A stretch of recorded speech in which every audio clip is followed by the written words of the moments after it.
मुफ्ती तारिक मसूद के बयानात के लिए मुफ्ती साहब के ऑफिशियल चैनल मुफ्ती तारिक मसूद स्पीचेस को सब्सक्राइब करें।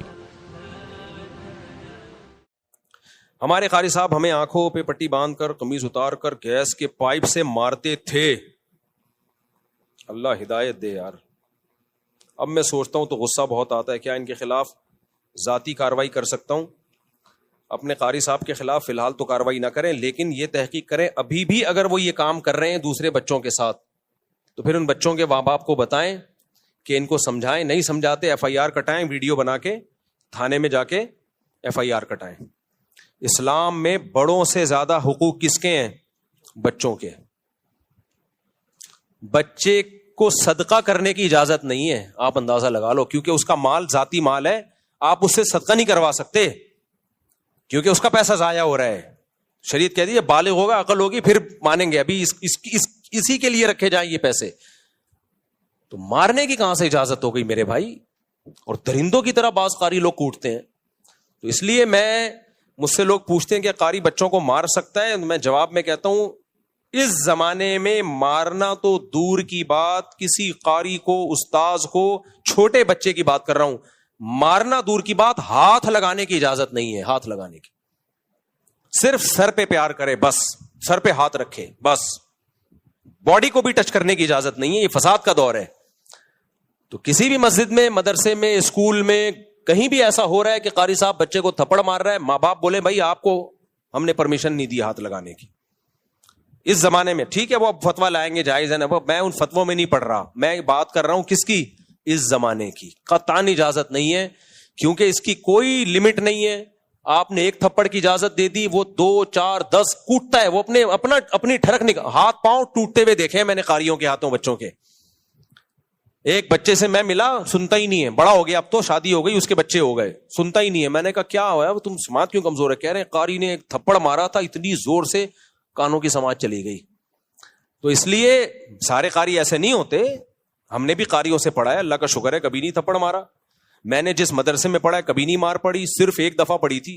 मुझे 8 साल में एक थप्पड़ पड़ा था, वो तो इतना तो हक बनता है, वो तो 2-4 पढ़ते तो हमें तो खुशी होती थी हमारे उस्ताद मारे, क्योंकि हमारे उस्ताद इतने नरम दिल हमें मिले, इतने प्यारे प्यारे स्वीट से उस्ताद थे कि वो तो हमें मारते तो हमें खुशी होती, यार कभी इससे तो फायदा भी तो होता है ना। लेकिन ऐसे उस्ताद मार्केट में भी तो शॉर्ट चल रहे हैं। तो मुझे एक थप्पड़ पड़ा है, तलब इल्म मदरसे की बात कर रहा हूं, वो उस्ताद भी पठान। हर साल मैंने उसे उन पठान टीचर जो बड़े सख्त थे, पूरे दौरे हदीस तक उन्होंने एक थप्पड़ मारा, वो भी गर्दन पे। वो भी कैसे मारा? दौरे हदीस का पर्चा, दौरे हदीस नहीं, उससे पहले जो मौकूफ होने होता है, मैं ऐसे तैयारी कर रहा हूं, रात को हाशिए देख रहा हूं, सुबह पेपर है, एकदम एक गैबी आवाज आई ना, तो मुझे लगा कि पहले मैं समझा कोई फरिश्तों की आवाज है कहीं से, फिर मुझे लगा कि कुछ महसूस सा हुआ यहां पे, क्योंकि तकलीफ बाद में होती है, सुनता पहले। इस तकलीफ की स्पीड से आवाज की स्पीड तेज है। तो मुझे यह भी अंदाजा हो गया उस दिन की तकलीफ की महसूस करने की स्पीड से जो आवाज की स्पीड है। देखो साइंसदान इसी तरह तो फॉर्मूले निकालते हैं। तो मैंने देखा ये हुआ क्या है, तो मेरे उस्ताद खड़े हुए थे, उन्होंने गर्दन पे रख के लगाया। उन्होंने कहा पूरे साल तमीज से मेहनत करते ना, तो इस वक्त हाथ पांव फूले भी नहीं। उनको देखकर इम्तिहान में तो हाथ पांव, तो हमें जरा भी दिल में हमें तो खुशी होती थी, यार हम तो वैसे कहां से बख्शे जाएंगे भाई, थोड़ा सा उस्तादों से पिट जाए तो शायद अल्लाह बख्शिश कर दे, तो हमें तो खुशी हुई। बस वो एक लगा था। और एक सजा मुझे मिली है दौरे हदीस में। दौरे हदीस में आदमी पूरा मौलाना बन चुका होता है। वो हो ये रहा था कि हम रात को मुताला करते थे, सुबह कोई तालिब इल्म किताब उठा के कहीं और रख देता था, वो सफाई वाला, वो किताब ही नहीं मिलती थी। 2-4 दफा ऐसा हुआ सबक में बैठे में किताब ही नहीं है, वो किताब सफाई वाला पता नहीं कहां रख देता था। तो हम 4 तालिब इल्म थे दौरे हदीस में, चारों के पास किताब नहीं। तो हमारे उस्ताद ने 2 दिन 3 दिन तंबी की, उसके बाद हम चारों को मुर्गा बना दिया। अब अच्छे बड़े बड़े मुर्गे थे, हम चारों बने में मुर्गा। बस थोड़ी देर बनाए रखा, फिर डांटा, बोला इंसान के बच्चे बनो, किताब, तो फिर हम किताब लाके बैठते थे बस। और एक और याद आ गई मुझे एक सजा। वो सजा ये थी कि मुझे रोजाना, मेरा वॉशरूम का टाइम उस वक्त था जब क्लास शुरू होती थी। 1 दिन 2 दिन हो गए, उस्ताद ने देखा रोज लेट आ रहा है, मेरा टाइमिंग सेटिंग ही ऐसी हो गई थी। تو مجھے استاذ نے تھوڑی دیر کھڑا رکھا کہ آپ کو اب آنے کی چندہ ضرورت نہیں ہے. وہ بھی پٹھان استاذ تھے, بس اتنا. پھر بھی ہم ٹوٹا پھوٹا پڑھ ہی لیے نا یار. ہمیں جنگلیوں کی طرح کوٹنا پیٹنا مارنا, اس سے بچے کے اخلاق خراب ہوتے ہیں. اور ایک اور واقعہ میں بار بار سناتا ہوں, یہ بعض ٹیچر اور استاذ کہتے ہیں کہ بچے مار کے بغیر پڑھتے نہیں ہیں. یہ بھی 100% غلط ہے. ایک مدرسے میں نے چند دنوں کے لیے پڑھایا, بلکہ چند دن 6-7 مہینے کے لیے پڑھایا. میرے پاس 50 بچے تھے, چھوٹے چھوٹے پدے اتنے سے. یعنی ایک کلاس کے 2 حصے تھے, سیکشن اے سیکشن بی ہوتا ہے نا. تو 50 بچے میرے پاس, 50 بچے اسی کلاس کے سامنے ٹیچر کے پاس, اور کتابیں دونوں کی سیم. میں نے 6-7 مہینے میں نہ کسی کو تھپڑ مارا ہوگا, نہ کسی کو ڈانٹا ہوگا. مزے سے گپ شپ لگا کے لطیفے سنا کے ان کو میں نے پڑھا دیا. سامنے ٹیچر روزانہ بچے پٹ بھی رہے ہیں, کوئی مرغا بنا ہوا ہے, کوئی ایک ٹانگ پہ, کوئی ہیلی کاپٹر, کوئی بغیر کرسی کے بیٹھا ہوا ہے. سمجھ میں؟ اور میرے بچوں کا رزلٹ بھی وہی جو ان کے بچوں کا رزلٹ.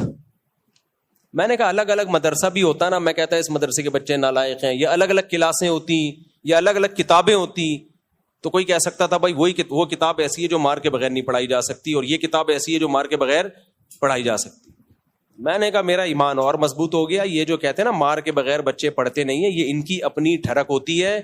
گھر میں بیوی کے ساتھ ان کا جھگڑا ہوتا ہے, مسائل ہوتے ہیں, یا یہ خود اتنے پٹے ہوتے ہیں بچپن میں کہ وہ پٹائی آگے پارسل کر رہے ہوتے ہیں. تو ہم نے تو پڑھایا ہے بھائی ایسے. بچے تو ایسے چٹکلے سناتا تو ہنستے تھے, پھر پڑھانا شروع کرتے. بچوں کو بچوں کے اسٹائل میں پڑھانا پڑتا ہے. میں ترنم سے پڑھاتا تھا بچوں کو, ترنم سے, ایسی سر لگا کے لے لگا کے, بچے بھی وہی لے میں یاد کرتے تھے. تو آپ کے اپنی بد اخلاقی ہوتی ہے, آپ کی اپنی ٹھڑک ہوتی ہے. آپ سمجھتے ہو کہ بچے مار کے بغیر پڑھیں گے نہیں. بچے پہ ہاتھ اٹھایا اگر آپ نے, بچہ معاف بھی کرے گا تو وہ معاف. دیکھو بڑے کو آپ نے تھپڑ مار دیا نا, آپ نے سوری کی, اس نے کہا میں نے معاف کیا, اللہ کیا کر دے گا؟ معاف. لیکن آپ نے بچے کو مارا نا, بچہ 100 دفعہ کہ میں نے معاف کیا, اللہ کہتا ہے بچے کی معافی کا شریعت میں اعتبار نہیں ہے ہی نہیں اعتبار. اس لیے بچے کے حقوق بہت زیادہ ہیں بھائی. بچے پہ صرف ماں باپ ہاتھ اٹھا سکتے ہیں, اور ماں باپ کی پرمیشن سے جو ان کے قریبی رشتے دار ہوتے ہیں, جو خاندان کے بڑے ہوتے ہیں. باقی کوئی بھی بچے پہ ہاتھ نہیں اٹھا سکتا.